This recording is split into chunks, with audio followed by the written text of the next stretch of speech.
Wait করছি বগুড়ার দইয়ের জন্য ওয়েট করছি। সো শাওন ভাই চলে আসছে বগুড়ার দই নিয়ে। রাজ চক্রবর্তী ভাই পাঠিয়ে দিয়েছে শাওন ভাইকে দিয়ে, তো আমি রিসিভ করলাম। রিসিভ করার পর বাসায় নিয়ে চলে আসি।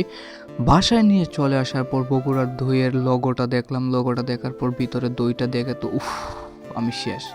পুরো অস্থির দেখতে ছিল। জিব্বাতে চলে আসলো পানি। সো এখন তো ট্রাই না করলে হবেই না। সো আমি ট্রাই করা শুরু করে দিলাম। আর ট্রাই করে মনে হচ্ছে যে আমি একাই পুরোটা শেষ করে দিই, কিন্তু ফ্যামিলিকে দিতে হবে। যাই হোক, আর দই শব্দটি কানে বাসার পর কল্পনার যে প্রতিচ্ছবি ভেসে ওঠে, তার নাম কিন্তু বগুড়া। আর রাজ চক্রবর্তী ভাই, তোমাকে ধন্যবাদ বগুড়ার দই আমাদের মাঝে নিয়ে আসার জন্য। আমার কাছে আছে বাংলাদেশের সবচেয়ে ঐতিহ্যবাহী বগুড়ার দই। সো আমি ট্রাই এতক্ষণ করছি। সো এখন এটা দেখানোর জন্য যে এটাকে আনবক্সিং করছি, হাড়ির মধ্যে কত সুন্দর থাকে দেখতেই পাচ্ছেন। এখানে মনে হয় আপনার 1 কেজি প্লাস আছে। সো 1 কেজি প্লাস আজকে দই ট্রাই করে দেখবো, অনেক টেস্ট আছে।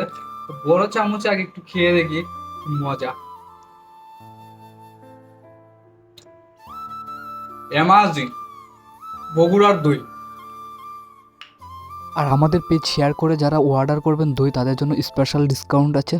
ধন্যবাদ সবাইকে। সবাই বেশি বেশি শেয়ার করে দই কেনার সুযোগ করে নিন।